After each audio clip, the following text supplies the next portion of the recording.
మమ్మల్ని మిక్కిలిగా ప్రేమించిన మా ప్రియ పరలోక తండ్రి, మీ ఘనమైన నామానికి వేలాది వందనములు నాయన. గడిచిన కాలం అంత తండ్రి, మీ అపారమైన కృప చేత, ప్రేమ చేత మమ్మల్ని ప్రేమించి ఈ రోజున నాయన మీ తండ్రి అని పిలుచుకునే భాగ్యమును ఉదయకాల సమయం ఆరాధనలో మీ పిల్లల మధ్యలో నన్ను కూడా ఉంచినందుకే కృతజ్ఞతాస్తులు చెల్లిస్తున్నాను తండ్రి. ఈ కాలం చూడక ఎంతోమంది గతించి ఉన్నారు తండ్రి. మమ్మల్ని అందరినీ అయితే నాయన మీ ప్రేమ చేత, కృప చేత ఈ లోకంలో ఉంచి మీ కొరకు మాట్లాడటకు, వినటకు సమయం ఇచ్చినందుకు, ఆయుష్ని, ఆరోగ్యం ఇచ్చినందుకు కృతజ్ఞతాస్తులు చెల్లిస్తున్నాను తండ్రి. ఆయన ప్రతిరోజు విత్తబడుతున్న వాక్యం విషయంలో మీకు ఎంతో కృతజ్ఞతాస్తులు చెల్లిస్తున్నాను తండ్రి. లెక్చరర్స్ ద్వారా, కోఆర్డినేటర్స్ ద్వారా నాయన, మా దైవజనులు, అడిషనల్ డిప్యూటీ డైరెక్టర్ గారి ద్వారా ఎన్నో గొప్ప సంగతులను నాయన ప్రతిరోజు వింటూ ఉన్నాం తండ్రి. ఈ యొక్క మంచి కార్యక్రమం ప్రారంభించినందుకు, నాంది పలికినందుకే కృతజ్ఞతాస్తులు చెల్లిస్తున్నాను నాయన. చెప్పబడుతున్న వాక్యమును తండ్రి మీ పరిశుద్ధాత్మ కుమారుని తోడుగా వంచి మీ పిల్లలకు అర్థమయ్యే రీతిలో యొక్క జ్ఞాన సంగతులను మాట్లాడుకునే భాగ్యం మా అందరికీ అనుగ్రహించమని వేడుకుంటూ, ప్రతి మాట నాయన మిమ్మల్ని మహిమపరిచే మాటగా ఉండలాగా కృప చూపించమని సమస్తను మీ చేతులకు అప్పగించుకుంటూ ఈ ప్రార్థన యేసుక్రీస్తు వారి పరిశుద్ధమైన నామంలో అడిగి వేడుకుని మా కన్న తండ్రి, ఆమేన్. ముందుగా మన తండ్రి అయిన దేవునికి ప్రత్యేకమైన వందనాలు తెలియజేస్తున్నానండి. మీరు చేరి వచ్చిన విశ్వాసులకు మరియు కోఆర్డినేటర్స్కి, లెక్చరర్స్కి, వైస్ ప్రిన్సిపాల్ గారికి, మన పెద్దలు, దైవజనులు, అడిషనల్ డిప్యూటీ డైరెక్టర్ విజయరావు గారికి ప్రత్యేకమైన వందనాలు తెలియజేస్తున్నానండి. మరి ఈరోజు ముందుగానే తెలియజేసిన అంశం డిప్లొమా ఇన్ బైబిల్ థియాలజీ మొదటి సంవత్సరం విద్యార్థులకు ఏర్పరచబడిన వాక్యం లేదా పాఠం, బ్రతుకునిచ్చిన దేవుడు బ్రతకటం నేర్పించలేదా? బ్రతుకునిచ్చిన దేవుడు బ్రతకటం నేర్పించలేదా అనే అంశంతో ఈరోజు ఉదయకాల సమయం ఆరాధనలో పరిశీలన చేద్దామండి కొన్ని విషయాలను. ప్రతి విషయం కూడా మనకి ప్రశ్నార్థకంగానే అంశం ఉంటుంది. ఈ ప్రశ్నలతో ఉన్న అంశమును బైబిల్ ద్వారా ఆన్సర్ తెలుసుకొని వివరించుకుంటూ ముందుకు వెళ్తూ ఉంటాము. మనందరికీ తెలుసు. దయచేసి విద్యార్థులు మొదటి సంవత్సరం డిప్లొమా థియాలజీ రాస్తున్నవారు దయచేసి నోట్ చేసుకోవాల్సిందిగా ప్రేమపూర్వకంగా తెలియజేస్తున్నానండి. ప్రపంచ చరిత్రకారుల అభిప్రాయాలను వాక్యానుసారంగా తలకిందులు చేసే ఒక పాఠ్యాంశం. ప్రపంచ చరిత్రకారులు అంటే మనకు తెలుసు. ఎవరినంటామండి మనం? గతంలో జరిగిన వాటిని వెలికి తీసి లేదా త్రవ్వి అలనాటి సంగతులను లేదా విశేషాలను ప్రపంచానికి అందించే వాళ్ళను చరిత్రకారులు అంటామని మనకు తెలుసు. చరిత్ర అనగానే జరిగినది, గతించిన కాలము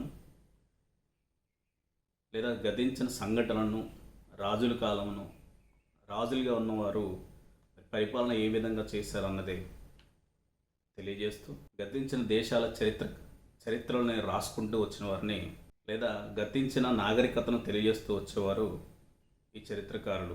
మనకు చిన్ననాటి నుంచి తెలుసు. చిన్ననాటి 3 నుంచి 5వ తరగతి, 10వ తరగతి వరకు కూడా చరిత్ర అనేది ఒక పుస్తకం ఉండేది. పూర్వం ఏదైతే జరిగిందో దాని అన్నిటిని కూడా హిస్టరీ అనే సబ్జెక్ట్ తోటి చదువుకున్న రోజుల్లోని మనందరం కూడా చదువుకునే వచ్చాం. విద్యా వ్యవస్థలోని హిస్టరీ గురించి ఒక సబ్జెక్ట్ పెట్టారు. దాని ద్వారా మనకి పూర్వం గతించిన కాలం మనం ఎవరూ చూడలేదు, ఏం జరిగింది ఏంటి అని చెప్పి ప్రతిదీ కూడా ఆ సబ్జెక్ట్ ద్వారా తెలుసుకుని ఉన్నాం. అసలు చరిత్రలో చెప్పిన విషయాలు అవి నిజమైనవా, అవి వాస్తవాలా అని మనం కానీ ఆలోచించుకుంటేనండి, మరి మనుషులు చెప్పింది కాబట్టి దానిలో సగం నిజం ఉంటుంది, సగం అబద్ధం ఉంటుంది. అసలు దానిని మనం నమ్మొచ్చా అని కానీ మనం ప్రశ్న చేసుకుంటే, పూర్వం నుంచి మనం చూసుకుంటేనండి, సృష్టి మొదలైన దగ్గర నుంచి కూడా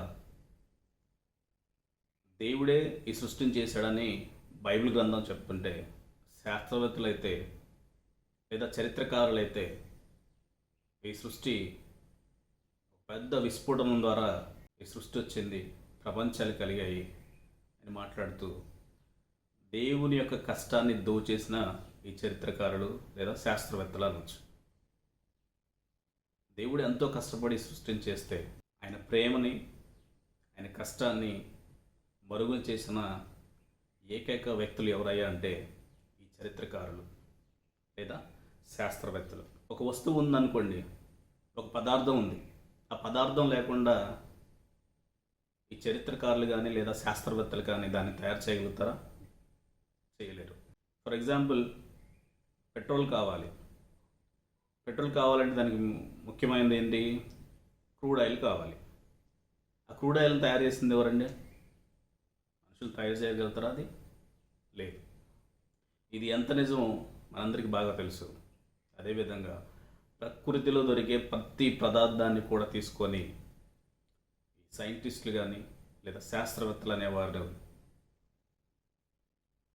మేము కనుగొన్నాం అని చెప్పేసి దేవుని యొక్క కష్టాన్ని దోచుకున్నారనే చెప్పాలి. ఎందుకంటే ఆ రోజు కానీ శాస్త్రవేత్తలు చెప్పి ఉండుంటే ఇది దేవుని సంకల్పం చొప్పున దేవుడు చేసిన వస్తువుని మేము తీసుకొని మాకు దేవుడిచ్చిన జ్ఞానంతో మేము దీన్ని తయారు చేశాము, మేము కనుగొన్నాము అని చెప్పి ఉన్నట్లయితే ఈరోజు ప్రపంచంలో ప్రతి ప్లేస్లో కూడా ప్రతి ఒక్కరు కూడా తండ్రి అయిన దేవుడు ఒక్కడే అని నమ్మి ఉండేవారు. కానీ ఈరోజు శాస్త్రవేత్తలు చరిత్రకారులు చేసిన పెద్ద తప్పు ఏంటి అంటే, మరి సృష్టి కలిగించింది దేవుడైతే దీనిని మేమే కనుగొన్నాము, అంచెలంచెలుగా మేమే దీన్ని కనిపెట్టాము, ఈ విధంగా మాట్లాడుకొని చేసి వారు దేవుణ్ణి పక్కన పెట్టించారు. మనుషులు ఘనత కోసం ముందుకొచ్చారు. దేవుడికి రావాల్సిన ఘనత మనుషులు దోచేశారు. ఇది చాలా బాధాకరమైన విషయం.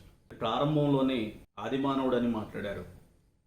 ఆదిమానవుడు ఎక్కడి నుంచి వచ్చాడంటే ఒక చరిత్రకారుడు కానీ లేదా శాస్త్రవేత్త కానీ చెప్పిన మాట ఏంటి అంటే, కోతి ద్వారా మనిషి మనుగడ ప్రారంభమైంది. ఒక చింపాంజీ రూపం లేదా చింపాంజీ వారసుడిగా మనిషి ఉన్నాడని చరిత్రలో మనం చదువుకొని వచ్చాం. అది శాస్త్రవేత్తల యొక్క జ్ఞానం. క్రైస్తవులు అనగానే దేవుడు ఎంతో గొప్పవాళ్ళగా చూపించాడు మనల్ని బైబిల్లో. ఆ జ్ఞానం పరిపూర్ణైన వారి దగ్గర ఈ జ్ఞానమును బోధించేవారు అని తెలియజేశాడు వాక్యానుసారంగా.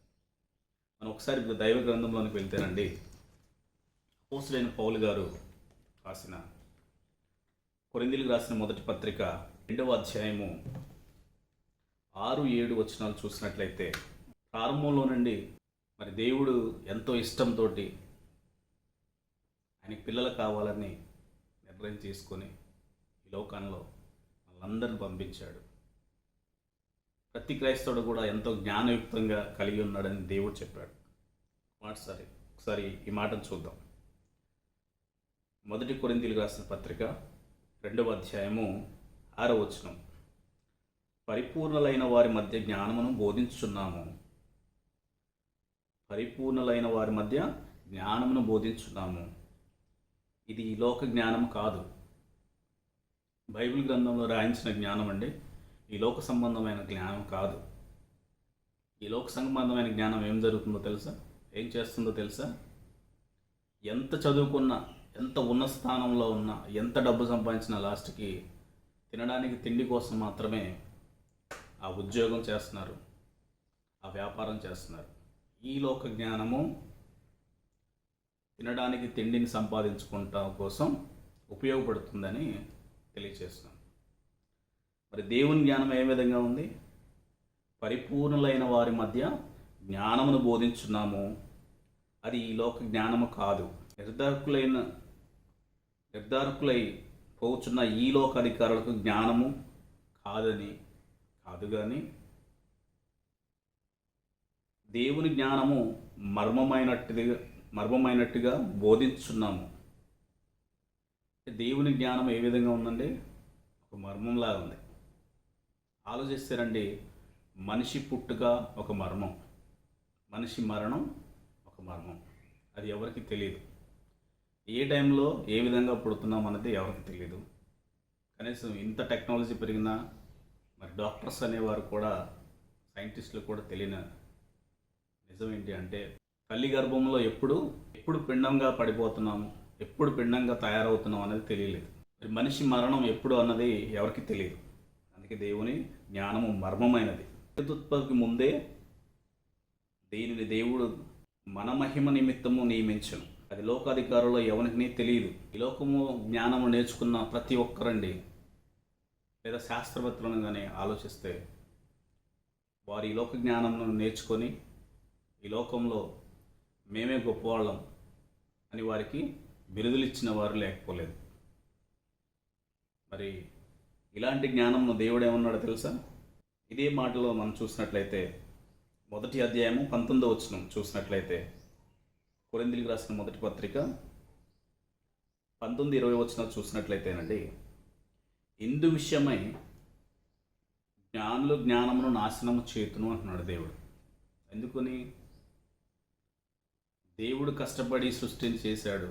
ఆయన ఇచ్చిన ప్రతి వస్తువుతోటి శాస్త్రవేత్తలు అనేవారు నిర్మించి కనుగొనడానికి కూడా దేవుడే ఇచ్చిన జ్ఞానం అది. కానీ వారు ఈరోజు ఇదంతా మా కష్టార్జితము, మేమే కనుగొన్నాము, ఇదంతా మా జ్ఞానమే అంటున్నారు. అందుకే దేవుడు జ్ఞానుల జ్ఞానమును నాశనము చేతును, వివేకుల వివేకమును శూన్యపరుతును. దేవునికి విరుద్ధంగా మాట్లాడుతానండి దేవుడు సహించడం.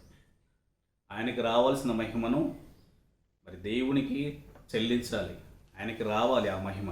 ఆ మహిమ రానప్పుడు ఏమవుతుంది? దేవుడు కోపడతాడు. ఇక్కడ నేర్చుకున్న జ్ఞానము ఆహారాన్ని సంపాదించడం మాత్రమే పనికి వస్తుంది.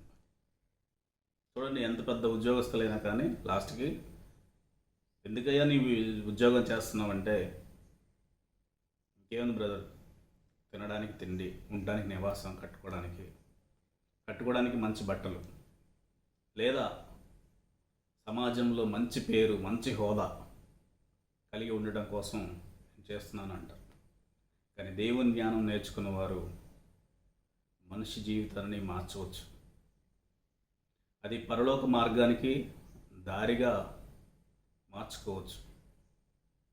దేవుని జ్ఞానం లేక ఈరోజు ఎంతోమంది లోకంలో కలిసిపోయి ఉన్నారు. ఎటు చూసినా కానీ రక్త చరిత్రగానే కనపడుతుంది. మనుషుల మధ్య ప్రేమ లేక, కపట ప్రేమతోటి మనుషులందరూ కూడా మరి లోకాశల్లోనే మునిగిపోతూ ఉన్నారు. శాస్త్రవేత్తలు ఏం చెప్పారండి? చాలామంది కూడా ప్రారంభంలోని మరి మనుషులు అందరూ కూడా ఆదిమానవులు, వారికి వ్యవసాయం తెలియదు, వారు ఎటువంటి ఆహారమును పండించాలో తెలియదు, లేదా ఆహారంను ఎలా వండుకొని తినాలో కూడా తెలియదు. వారంతా రాతయుగ మనుషులని కొట్టిపడేశారు. అంటే ప్రారంభం అంతా కూడా మనుషులు ఎలా పుట్టారయ్యా, ఎలా వచ్చారు అని ఆలోచిస్తే వారందరూ కూడా చెప్తున్న మాటలు ఏంటి అంటే, కోతి నుండి మానవ జన్మ వచ్చింది అని స్టేట్మెంట్ ఇచ్చేశారు. నిజంగా కోతి ద్వారానో లేదా చింపాంజీ వారసులుగా మనుషులు ఉండుంటే ఈరోజు మన వీధుల్లో, మన గ్రామాల్లో, మన ప్రాంతాల్లో, మన పట్టణాల్లో ఎన్నో కోతులు కనపడుతూ ఉన్నాయి. మరి అవి ఎప్పటికీ కోతులుగానే ఉన్నాయి. అందుకే దేవుడు మనుషుల మాటని నమ్మొద్దు అన్నాడు. అవి ఎప్పటికీ కోతుల్లాగే కనపడుతున్నాయి మనకి. కానీ ఏ రోజు కూడా అవి మనిషి రూపం దాల్చుకొని మనతోటి మాట్లాడట్లేదు. ఎందుకని? ఏది నిజం? నిజంగా మనిషి కోతి ద్వారానే వచ్చాడా?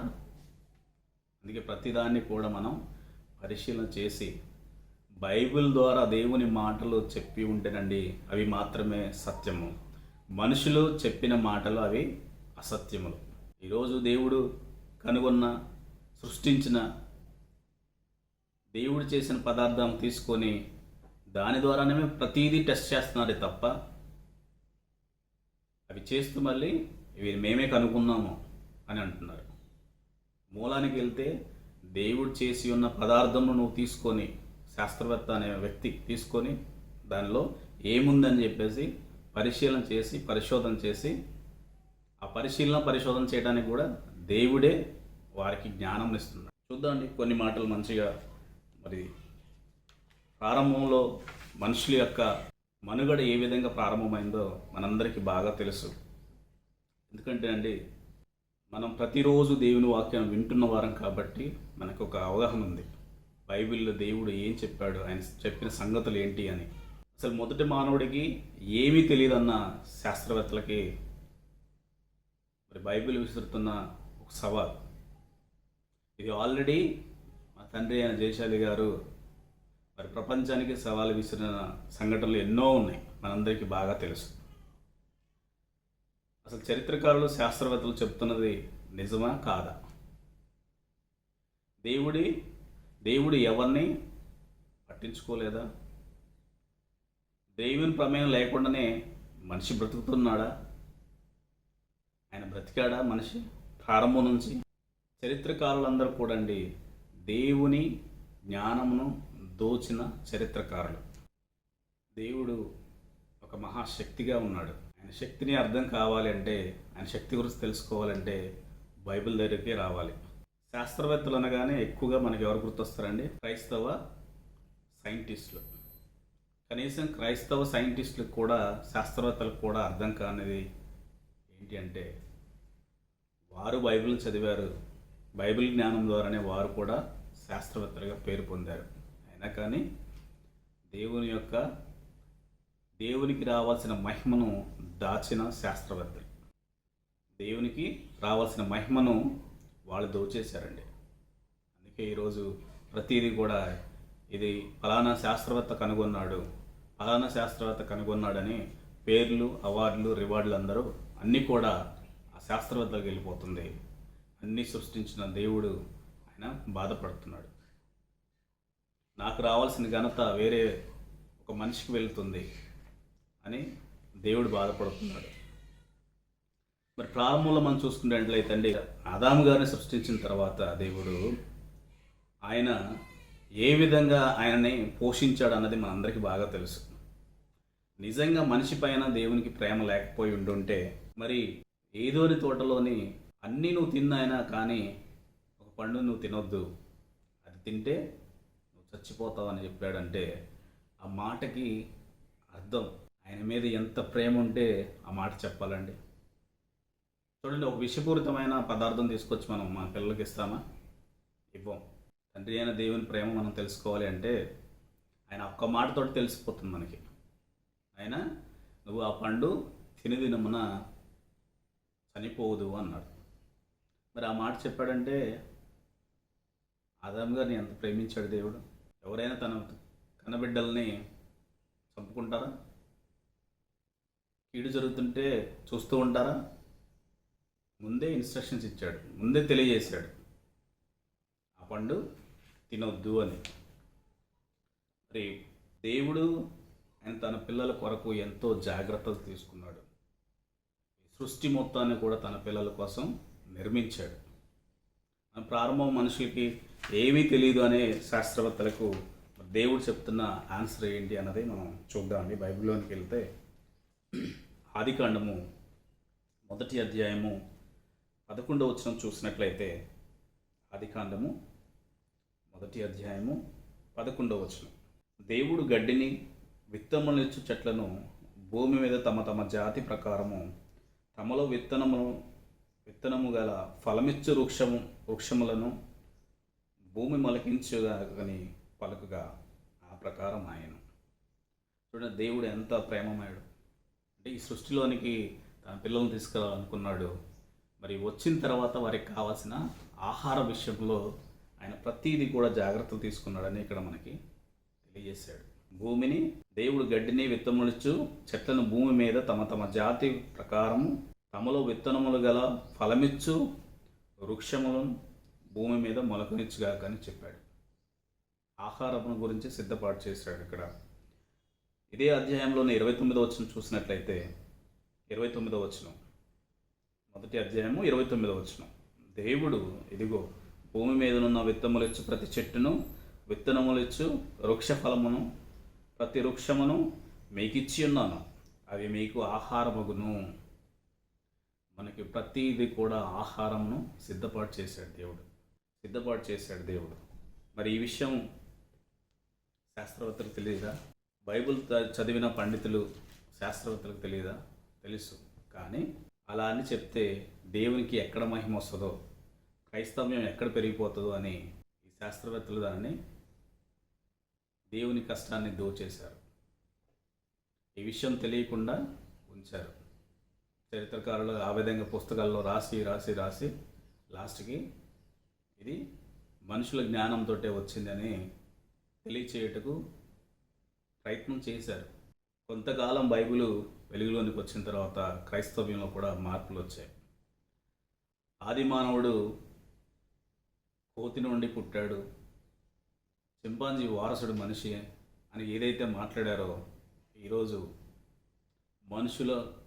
మనుషులుగా ఉన్న శాస్త్రవేత్తలు చెప్పింది అబద్ధమని తేలిపోయింది.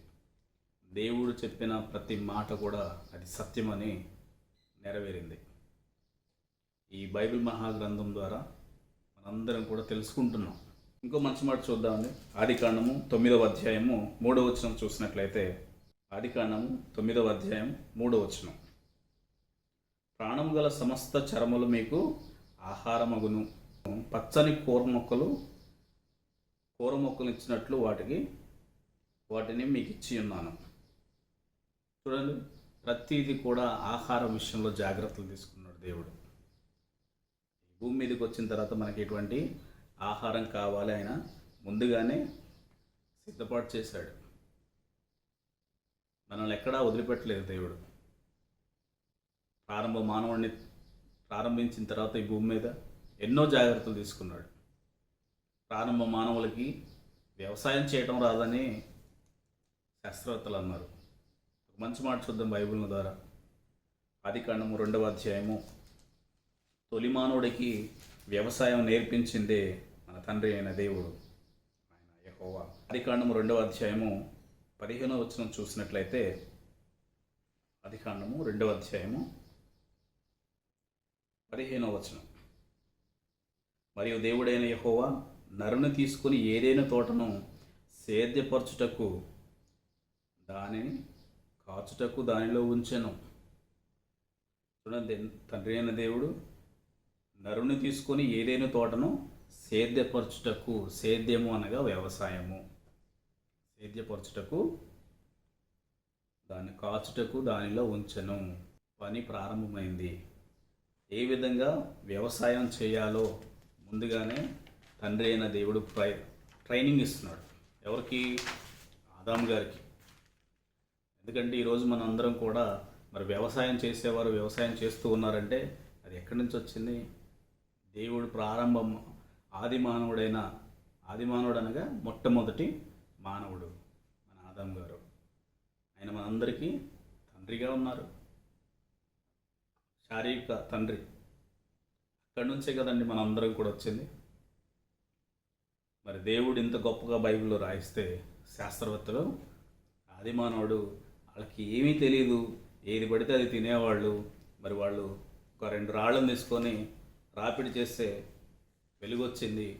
ఆ వెలుగు ద్వారా వాళ్ళకి నిప్పు వస్తుందని చెప్పేసి తెలిసింది. దాని తర్వాత అంతకుముందు పచ్చి మాంసం తినేవారు అని ఎన్నెన్నో చెప్పుకొస్తూ వచ్చారు. కానీ మరి తండ్రి అయిన దేవుడు బైబిల్ గ్రంథం ద్వారా చెప్పిన మాటలే నిజమైనవి కాబట్టి మరి ప్రారంభం నుంచే బ్రతుకునిచ్చిన దేవుడు ఏ విధంగా బ్రతకాలో కూడా ఆయన ముందుగానే నేర్పిస్తూ వచ్చాడు. మరొక మంచి మాట చూద్దాం. యెషయా గ్రంథం 43వ అధ్యాయము 9వ వచనం చూసినట్లయితే, దేవుడు ప్రపంచ జనాభాకి సవాలుగా ఒక ప్రశ్న అడుగుతున్నాడు. చూద్దామండి. యెషయా గ్రంథం 43వ అధ్యాయము 9వ వచనం చూసినట్లయితే, సర్వజనులారా గుంపుకూడి రండి, జనములు కూర్చబడవలను, వారిలో ఎవరు ఇట్టి సంగతులు తెలియజేయుదురు? వారిలో ఇట్టి సంగతులు ఎవరు తెలియజేయుదురు? పూర్వకాలంలో జరిగిన వాటిని ఎవరు మీకు వినిపించుదురు? పూర్వకాలంలో జరిగిన వాటిని ఎవరు మీకు తెలియజేస్తారని ప్రశ్న అడుగుతున్నాడు దేవుడు. శాస్త్రవేత్తలు ఉన్నారు అప్పుడు, పూర్వకాలంలో లేరు. మరి అవన్నీ తెలియచేయాలంటే ఎవరు? సృష్టికర్త అయిన దేవుడు మాత్రమే తెలియజేయగలుగుతాడండి. ఎప్పుడైతే ఆయన ఈ సృష్టిని ప్రారంభించాడో ఈ సృష్టి అంతం కూడా ఆయనకు మాత్రమే తెలుసు.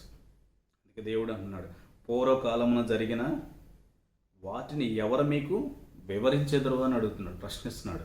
ఎవరైనా వివరించగలుగుతారా? మనుషులు ఎవరు వివరించలేరండి. ఎందుకంటే వారికి తెలియదు.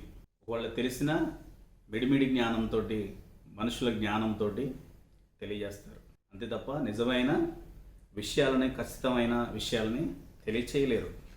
ఇదే యెషయా గ్రంథం 46వ అధ్యాయము 10వ వచనం కనుక చూసినట్లయితే, యెషయా గ్రంథం 46వ అధ్యాయము 10వ వచనం, నా ఆలోచన నిలుచుననియు నా చిత్తమంతయు నెరవేర్చుకొనిదనియు చెప్పుకొనుచు ఆది నుండి నేనే కలగబో వాటిని తెలియజేయుచున్నాను.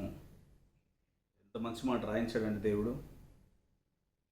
అంటే దేవుని చిత్తంతో ఆది నుండి నేనే కలగబో వాటిని తెలియచేయుదును. ప్రస్తుతం, గతం, భవిష్యత్తు అన్నీ కూడా దేవుడు మాత్రమే తెలియజేయగలుగుతాడండి. పూర్వకాలం నుండి నేనే ఇంకా జరగని వాటిని తెలియచేయుదును. భవిష్యత్తులో వాటిని కూడా పూర్వం నుండి నేనే ఇంకా జరగని వాటిని, అంటే భవిష్యత్తులో కూడా ఏం జరిగిద్దో దేవుడే తెలియజేస్తున్నాడు. ఆయన మాత్రమే తెలియజేస్తాడండి. ఆయన తప్ప మరి ఎవ్వరూ తెలియచేయలేరని దేవుడు జ్ఞాపకం చేస్తున్నాడు. మరొక మంచి మాట చూద్దాం. యెషయా గ్రంథము 28వ అధ్యాయము, అంటే పూర్వం, ప్రస్తుతం, గడిచిన కాలం గురించి చెప్పాలన్నా దేవుడే చెప్పాలి. ప్రస్తుతం ఏం జరుగుతుందో, ఏం జరగబోతుందో కూడా దేవుడు మాత్రమే చెప్పగలుగుతాడండి. శాస్త్రవేత్తలు కానీ మనుషులు కానీ చెప్పలేరు. వారికి నిజంగా తెలిస్తే ఎందుకు ఇంతమంది జనాభా చనిపోతూ ఉంటారు చెప్పండి. వాళ్ళే దోచేసుకునేవాళ్ళే కదా డబ్బుని. ఎందుకంటే డబ్బున్న వారితోటి నువ్వు పలానా రోజు చనిపోతావు, ఈరోజు నువ్వు బయటికి వెళ్ళమాకు, లేదా ఇలాంటి జాగ్రత్తలు తీసుకో అని చెప్పేవారు. అది భవిష్యత్తు కానీ తెలిసి ఉండి ఉంటాయి. అది ఎవ్వరికీ తెలియదండి. అది తండ్రి అయిన దేవునికి మాత్రమే తెలుసు. ఒక మంచి మాట చూద్దాం. యెషయా గ్రంథం 28వ అధ్యాయము 24 నుంచి 29 వరకు చూద్దామండి. ఇక్కడ వ్యవసాయం గురించి దేవుడు తెలియజేశాడు. ఇదే వ్యవసాయం అప్పుడు ఆనాడు దేవుడు ఏదైతే చెప్పాడో అదే వ్యవసాయాన్ని ఇప్పటికీ పాటిస్తూ ఉన్నారు అదే క్రమంలో. ఎందుకంటే ఆ రోజు పూర్వకాలంలో దేవుడు ఆదాము గారికి నేర్పించారు కాబట్టి అక్కడి నుంచి ప్రారంభమైంది. చూడండి 24వ వచనం నుంచి, దున్నువాడు విత్తుటకు నిత్యము తన పొలము దున్నున, అతడు దుక్కి పిల్లలు నిత్యము బద్దలు కొట్టున, అతడు నేల సదను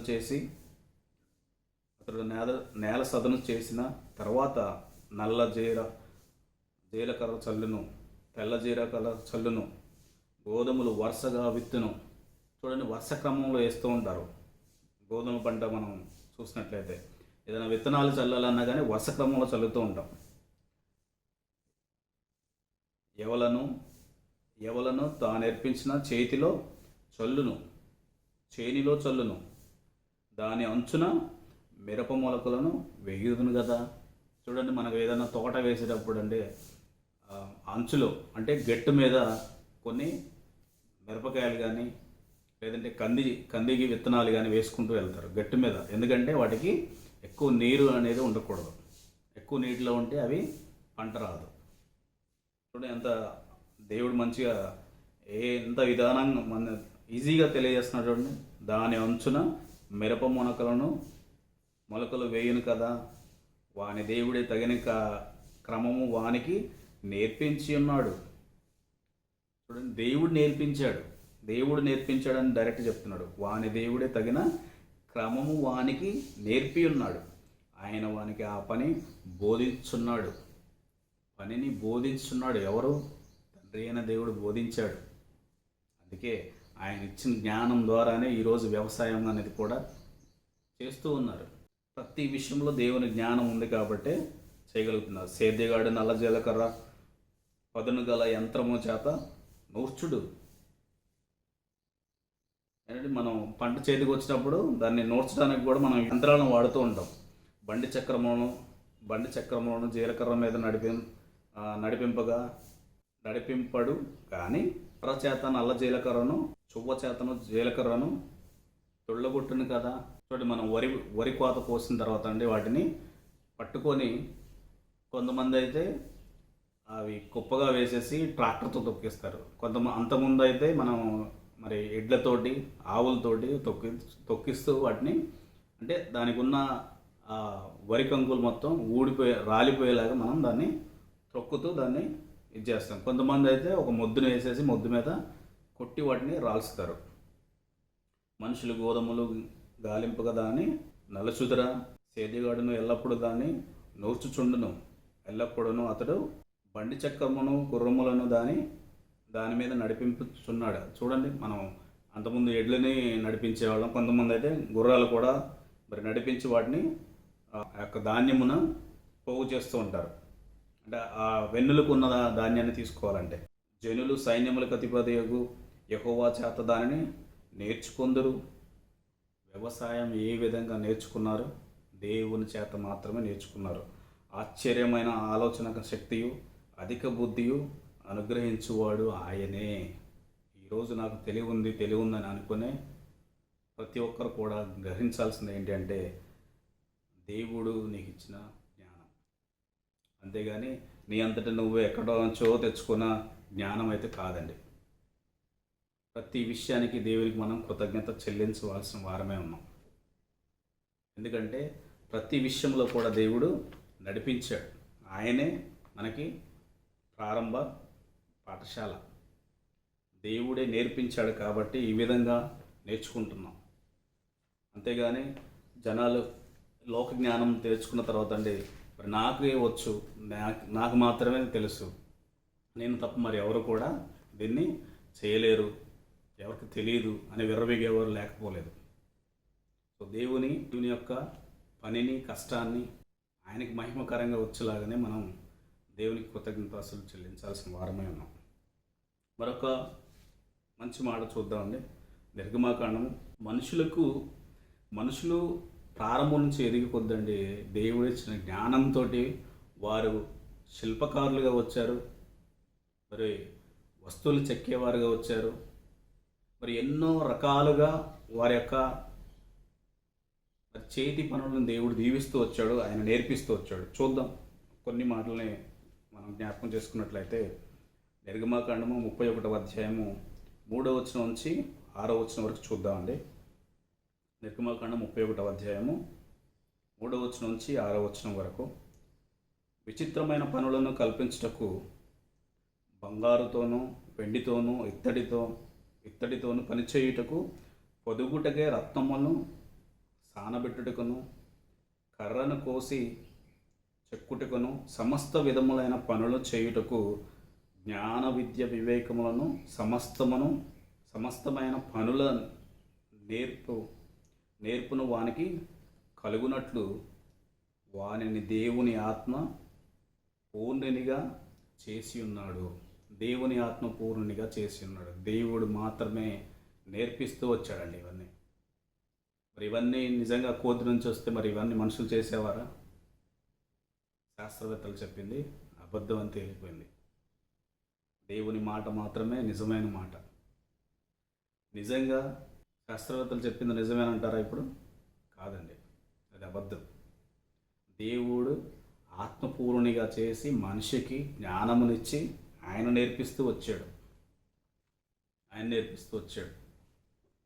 మరి ఎగ్జామ్స్కి రాసేవారు కాబట్టి రెఫరెన్స్లు రాసుకోండి. ఎందుకంటే మనకి ఇచ్చిన సమయము రెఫరెన్స్లు కూడా ఎక్కువగా ఉన్నాయి. దయచేసి రెఫరెన్స్లు నోట్ చేసుకోవాల్సిందిగా తెలియజేస్తున్న విద్యార్థులకు. నిర్గమాకాండము 35వ అధ్యాయము 30 నుంచి 35 వరకు చూడొచ్చండి. నిర్గమాకాండం 35వ అధ్యాయము 30 నుంచి చూసినట్లయితే మోషే ఇశ్రాయేలుతో ఇట్లనను, చూడుడి, యెహోవా ఊరు కుమారుడు ఊరు మనవడునైన బెసలేలను పేరు పెట్టి పిలిచి విచిత్రమైన పనులను కల్పించుటకు బంగారుతోనూ వెండితోనూ ఇత్తడితోనూ పనిచేయుటకు రత్నములను సానబెట్టి పొదుగుటకును చెక్కుటకును విచిత్రమైన పనులన్నింటినీ చేయుటకు వారికి ప్రజ్ఞా వివేక జ్ఞానములు కలుగుటకు దేవుని ఆత్మతో వారిని నింపి ఉన్నాడు. దేవుని ఆత్మతో నింపాడండి. ప్రారంభంలో ఉన్న మనుషులందరికీ కూడా దేవుడు మరి ఆయన ఆత్మతోటి మంచి జ్ఞానమునిచ్చి వారు చేయాల్సిన ప్రతి పనిని కూడా దేవుడు చేయించాడు. 35 చూసినట్లయితే చెక్కువాడు ఏమి, చిత్రకారుడు ఏమి, నేల ద్రోమ రక్తవర్ణములతోనూ సన్ననారతోనూ బుటా పని చేయువాడేమి, నేతగాడేమి, అంటే మనం ఇప్పుడు చూస్తున్న ప్రతి ఒక్కరిని కూడా అంటే దేవుడు ముందుగానే సిద్ధపరిచాడు. దేవుని ఆత్మజ్ఞానంతో వీరందరికీ వీటిని నేర్పించాడు దేవుడు. రిఫరెన్స్ రాసుకోండి. నిర్గమాకాండం 35 అధ్యాయము 30 నుంచి 35 వరకు అండి. మరొక మాట చూద్దాం. నిర్గమాకాండం 38వ అధ్యాయము 38, 23. 38, 23. దాను గోత్రికుడును అహిసామకు కుమారుడైన అహలోయాబు అతనికి తోడై ఉండెను. ఇతడు చెక్కువాడును, విచిత్రమైన పనిని కల్పించువాడును, నీల ధ్రువ రక్తవర్ణంతో సన్ననారతోనూ బుటా పని చేయువాడనై ఉండెను. చూడండి, ఈ చేతి పనులన్నిటినీ కూడా నేర్పించింది దేవుడు. దేవుని జ్ఞానంతో నేర్పించాడు.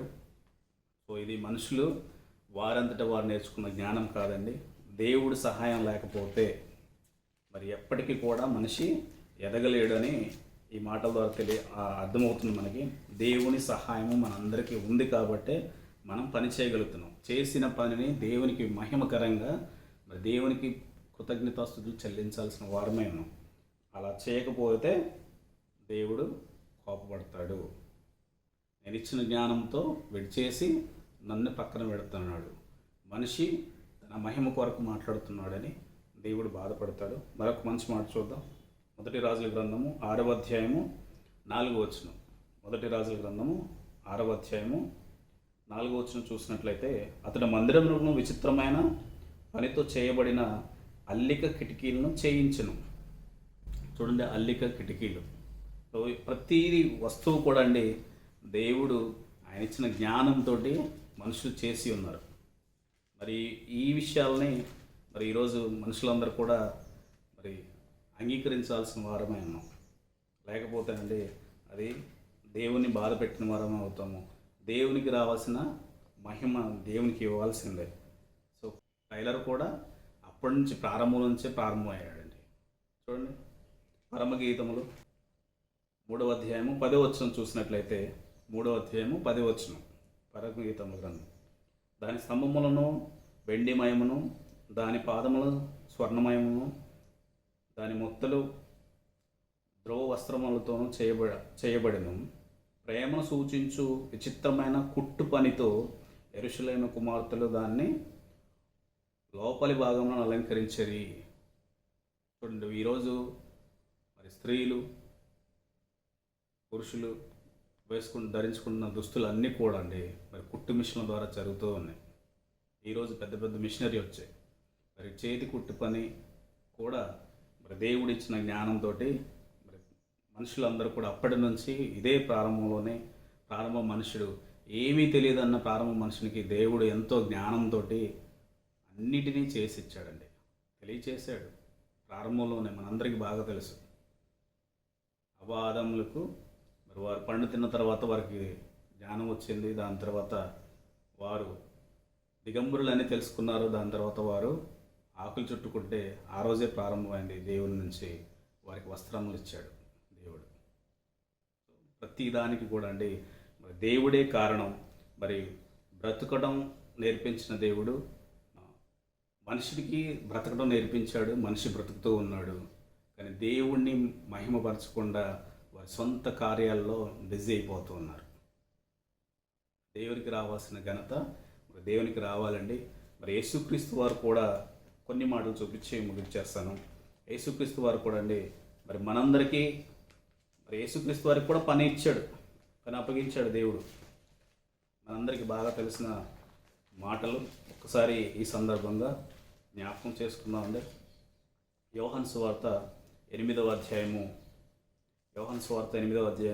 28వ వచనం చూసినట్లయితే, యోహాను సువార్త 8వ అధ్యాయము 28వ వచనం చూసినట్లయితేనండి, కావున యేసు మీరు మనిషి కుమారుని పైకెత్తినప్పుడు నేనే ఆయనననియు నా అంతటా నేను ఏమీ చేయక తండ్రి నాకు నేర్పినట్టు తండ్రి దగ్గర నేర్చుకున్నాడు యేసుక్రీస్తు వారు. ఈ సంగతులను మాట్లాడుచున్నానని మీరు గ్రహించెదరు. చూడండి, ఆయన నేర్చుకొని వచ్చాడు. మరి యేసుక్రీస్తు వారికి నేర్పిస్తున్నాడంటే మరి మన పిల్లలైన మనకి ఎందుకు నేర్పించడు దేవుడు? ప్రతి విషయాన్ని కూడా మరి యేసుక్రీస్తు వారు ఈ లోకానికి వచ్చిన కాడ నుంచి కూడా అండి, ఆయన చివరి గడియ వరకు కూడా ప్రతిది తండ్రి ఏదైతే చెప్పాడో అదే నేను చేశానని మనకి జ్ఞాపకం చేసుకుంటూ వచ్చాడు. మరి యేసుక్రీస్తు వారికి ఇచ్చిన పని ఆయన చేస్తూ వచ్చారు. యోహాను సువార్త 4:34 చూసినట్లయితే, యోహాను సువార్త 4:34 యేసు వారిని చూచి, నన్ను పంపిన వానికి చిత్తము నెరవేర్చినట్లు నన్ను పంపిన వాని చిత్తము నెరవేర్చుటయు ఆయన పని ముట్టించుటయే నాకు ఆహారమై ఉన్నది అంటున్నాడు యేసుక్రీస్తు వారు. ఆయన పని ఏంటి? ఈ లోకానికి రావాలి యేసుక్రీస్తు వారు. పాపులైన మనందరి కొరకు ఆయన శిలువ మరణం పొందాలి. ఆయన అవమానించినా కానీ తిరిగి మళ్ళీ ఎవరిని అవమానపరచకూడదు. ఇలా తండ్రి అయిన దేవుడు ఎన్నో గొప్ప సంగతులను మనకు ముందుగానే నేర్పిస్తూ ఆయన యేసుక్రీస్తు వారికి పని అప్పగించాడు. మరి మనకు కూడా పని ఉందా లేదా? మనం ఆలోచిస్తేనండి, మనందరికి కూడా పని ఉంది. మరొక మాట చూద్దాం. మార్కు సువార్త 1:38 చూసినట్లయితే, ఆయన ఇతర సమీప గ్రామంలో నేను ప్రకటించుచున్నట్లు వెళ్ళుదము రండి. అంటే సువార్త పని చేయుటకు యేసుక్రీస్తు వారిని ఈ లోకానికి పంపించాడు. ఆయన పని ప్రారంభించాడు. బాల్యం నుండే దేవుడు యేసుక్రీస్తు వారు తండ్రి అయిన దేవుని పని ప్రారంభించాడు. నేను ప్రకటించినట్లు వెళ్ళుదము రండి, ఇందు నిమిత్తమే కదా నేను బయలుదేరి వచ్చితనని వారితో చెప్పాను. యేసుక్రీస్తు వారు సువార్త ప్రకటించడం పనిలో ఉన్నాడండి. మరొక మంచి మాట చూద్దాం. ఫిలిప్పీలకు రాసిన పత్రిక 4వ అధ్యాయము 3వ ఎగ్జామ్స్ రాసేవారు దయచేసి భయపడకండి, రెఫరెన్స్లు ఎక్కువ ఉన్నాయని. కానీ జస్ట్ మీకు సారము అర్థమయ్యి కొన్ని వచనాలను మీరు కొన్ని రెఫరెన్స్లు రాసుకున్నా కానీ మీకు మంచి మార్క్స్ వస్తాయండి. ఫిలిప్పీలకు రాసిన పత్రిక 4వ చూసినట్లయితే, అవును నిజమే, సహకారి ఆశ్రయులు క్లెమెంతోను నా ఇతర సహకారులతో సువార్త పనిలో నాతో కూడా ప్రయాసపడిన వారు కనుక వారికి సహాయం చేయమని నేను వేడుకొంచున్నాను. పౌలు గారితో పాటు మరి సువార్త పనిలో సహాయం చేసిన వారిని కూడా జ్ఞాపకం చేస్తున్నాడు. సువార్త పనిలో మనం కూడా ఉండాల్సిన వారమే ఉన్నామండి. మరి ఇదే ఫిలిప్పీలకు రాసిన పత్రిక 2:21 చూసినట్లయితే, మరి యేసు ప్రభు వారు మరి ఆయన దేవుని పని చేయకోకుండా అందరూ వారి సొంత కార్యాలు చేస్తున్నారని ఒక మాటని జ్ఞాపకం చేస్తున్నారు. ఇక్కడ ఫిలిప్పీలకు రాసిన పత్రిక 2:21 చూసినట్లయితే, అందరూ తమ సొంత కార్యములనే చూచుకొంచున్నారు కానీ యేసుక్రీస్తు కార్యములు చూడరు. ఇప్పుడు సువార్త విషయంలో కొంతమందికి భారం ఉంది, సువార్త ప్రకటించడంలో కొంతమందికి భారం ఉంది, బాధ్యత ఉంది అన్నట్టుగానే కనపడుతూ ఉంది. మరి ప్రతి ఒక్కరికి కూడా మరి యేసుక్రీస్తు వారికే పనిని అప్పగించాడంటే దేవుడు, మరి మనందరికి పని లేదా? మనందరికి కూడా పని ఉందండి. ఇదే మార్కు సువార్త ఒకసారి వెళ్తేనండి, మార్కు సువార్త 16వ చూసినట్లయితే మనకు కూడా దేవుడు పనిని ఇచ్చాడు. మార్కు సువార్త 16వ మరియు మీరు సర్వలోకమునకు వెళ్ళి సర్వ సృష్టికి సువార్త ప్రకటించుడి. ఇది మన పని అండి. ప్రారంభం నుంచి పని నేర్పిస్తూ వచ్చాడు తండ్రి అయిన దేవుడు మనుషులందరికీ ఆయా తరంలో. ఈరోజు యేసుక్రీస్తు వారు వచ్చి కూడా ఆయన్ని పనిలో పెట్టాడు. ఆయన పని చేసి వెళ్ళారు. మరి మిగతా పని మనకి అప్పగించి వెళ్ళారు. ఈ సువార్త ప్రకటించడం పనిలో మనందరం కూడా అండి మరి ఉండాలి. మరి బ్రతుకునిచ్చిన దేవుడు బ్రతకటం నేర్పించలేదంటే ఆయన ఎంతో గొప్పగా నేర్పించాడు ప్రతి మనిషికి. ఆయన పరలోక జ్ఞానమును అందించి మరి ఆ జ్ఞానంతో మనల్ని పోషిస్తూ ఉన్నాడు. మరి ప్రతి విషయంలో కూడా దేవునికి మనం కృతజ్ఞతాస్తుతులు చెల్లించాల్సిన వారమై ఉన్నాం. సో మరొక మాట చూసుకొని ముగిస్తానండి. మరి దేవుని పనిని పాడు చేయొద్దంటున్నాడండి. జాగ్రత్తగా మనం ఈ విషయాన్ని కూడా జ్ఞాపకం చేసుకున్నాం. రోమీయులకు రాసిన పత్రిక 14వ చూసినట్లయితే, భోజనము నిమిత్తము దేవుని పనిని పాడు చేయకుడి. భోజనము నిమిత్తము దేవుని పనిని పాడు చేయకండి అంటున్నాడు దేవుడు. ఎందుకనండి? చాలామంది చూడండి, మరి భోజన ప్రియులుగా ఉండి వారి కడిపే వారికి దేవుడు అనే దేవుడు కొన్ని మాటలను కూడా మనకు తెలియజేసి ఉన్నారు బైబిల్ గ్రంథంలో. బ్రతుకునిచ్చిన దేవుడు మనకి బ్రతికించడం నేర్పించలేదంటే ఆయన నేర్పించాడు, మనకి పని అప్పగించాడు. ఆ పనిని మనందరం కూడా ఈ లోకంలో బ్రతికున్నప్పుడు మాత్రమే మనం దానిని సంపూర్ణంగా మనం పనిచేసి దేవుడున్న ఆ లోకానికి పరలోకానికి వెళ్ళాలని మనస్ఫూర్తిగా కోరుకుంటూ మరి ఈ మాటలు ముగిస్తున్నాను. చిన్న ప్రార్థన చేసుకుంటాను. పరలోకముందున్న మా కన్న తండ్రి, మీ ఘనమైన నామానికి వేలాది వందనాలు తండ్రి. మీ యొక్క అమూల్యమైన మాటను పరిశుద్ధాత్మ కుమారుడు ద్వారా తెలియజేసినందుకే కృతజ్ఞతలు చెల్లిస్తున్నాను నాయన. తండ్రి, నా సొంత మాటలు ఏమీ నేను పలకనాయన, మీ యొక్క జీవ గ్రంథంలో ఉన్న మాటల్ని తెలియజేసినందుకు ఈ పిల్లలందరికీ అర్థమైందని నమ్ముతున్నాను తండ్రి. మీరు మాట్లాడే ప్రతి మాట తండ్రి మా జీవితంలో మార్చుకొని నేను ఆ యొక్క మార్పును తండ్రి మీ పనిలో పెట్టి మీ కొరకు ఉన్నతంగా బ్రతికే భాగ్యాన్ని మా అందరికీ అనుగ్రహించమని వేడుకుంటూ తండ్రి, ఈ యొక్క ఆన్లైన్ ఆరాధనలో ఆయన జాయిన్ అయిన ప్రతి ఒక్కరిని పేరు పేరున దీవించండి, ఆశీర్వదించిన వారిని జ్ఞాపకం చేసుకోండి తండ్రి. మరి వృద్ధులు తండ్రి, యవనస్తులు ఎందరైతే ఉన్నారో తండ్రి వారికి కావాల్సిన అవసరాలని అనుగ్రహించండి తండ్రి. ఎవరైతే అనారోగ్యంగా ఉన్నారో వారిని స్వస్థపరచండి మీ చిత్తం అయితే తండ్రి. సమస్యల్లో ఉన్న వారిని మీ చిత్తం అయితే ఆ సమస్యల నుంచి తొలగించండి తండ్రి. మీకు నమ్మకంగా బ్రతికే భాగ్యం అనుగ్రహించమని వేడుకుంటూ ఇంత గొప్ప నాయన పనిని ప్రారంభించిన మా దైవజనులు తండ్రి విజయరావు గారి విషయంలో జ్ఞాపకం చేయించున్నాను. ఆయన ప్రయాసపడుతూ ఉన్నారు సువార్త పనిలో, ప్రతిరోజు ఆయన నలిగిపోతున్నారు తండ్రి. మీ యొక్క పని చేయటంలో ఎంతో ఇష్టంతో, కష్టం ఉన్నా కానీ ఇష్టంతో పని చేస్తూ ముందుకు వెళ్తూ ఉన్నారు. మంచి ఆయుష్ని ఆరోగ్యం అనుగ్రహించండి ఆయన. మంచి ఎముకలలో మంచి సత్తువును అనుగ్రహించండి, మంచి ఆరోగ్యం అనుగ్రహించుకొని మీ యొక్క పనిని ఇంకా గొప్పగా చేసి మీరున్న లోకానికి వచ్చేలాగా ప్రతి ఒక్కరిని పురుగొల్పి నాయన మీకు మహిమకరంగా తీసుకొచ్చే కుమారుడిగా ఈ లోకంలో ఉంచినందుకే కృతజ్ఞతాస్తులు చెల్లిస్తున్నాం తండ్రి. మా మధ్యలో ఆయన మమ్మలను ఆయనకి దగ్గరగా చేసినందుకే కృతజ్ఞతాస్తులు చెల్లిస్తూ తండ్రి అయిన జయశాలి గారు తండ్రి నాయన వారి మంచి ఆరోగ్యం ఆయుష్ను అనుగ్రహించండి. వారి ద్వారా నాయన ఈ సత్యవాక్యమును వెలుగు తీసినందుకే మీకు కోటాను కోట్ల లెక్కలేని అన్ని స్థుతుల స్తోత్రములు కృతజ్ఞతాస్తులు చెల్లిస్తున్నాను తండ్రి. ఆయన ఈ గూగుల్ మీట్ను నడిపిస్తున్న మా సహోదరులు ఎంతోమంది ప్రారంభం నుంచి సహోదరులు తండ్రి ప్రారంభం నుంచి కూడా ఎంతో కష్టంతో ఇష్టంగా తండ్రి నాయన వారందరూ నడిపించి ఉన్నారు. ప్రస్తుతం కుమార్తె ప్రసన్న గారు నడిపిస్తూ ఉన్నారు. మంచి జ్ఞానమును అనుగ్రహిస్తూ మీరు నడిపిస్తున్నందుకు కృతజ్ఞతాస్తులు చెల్లిస్తున్నాను. వారికి రావాల్సిన పరసంబంధమైన దీవెనలు ప్రతి ఒక్కరికి నడిపించబోయే ప్రతి ఒక్కరికి కూడా అనుగ్రహించమని నేను అందరినీ తండ్రి ఏకతాటిగా ఉంచి మంచి ఐక్యతతో తండ్రి మీ పని చేయుటకు మాకు మంచి జ్ఞానమును అనుగ్రహించి నడిపించుకొని వేడుకుంటూ మీ చిత్తమైతే మరలా మేమందరం కలుసుకొని మీ యొక్క నామము గణపరిచేవారుగా మహింపరిచేవారుగా ఉండేలా చూపించుకొని వేడుకుంటూ మీ చిత్తమైతే మరలా కలుసుకునే భాగ్యాన్ని మా అందరికీ అనుగ్రహించమని సమస్తాన్ని మీ చేతులుగా అప్పగించుకుంటూ క్రీస్తు వారి అతి పరిశుద్ధమైన నామములు ఈ ప్రార్థన అడిగి వేడుకుంటూ మా కన్న తండ్రి. ఆమేన్. అందరికీ వందనాలండి. Thank you so much.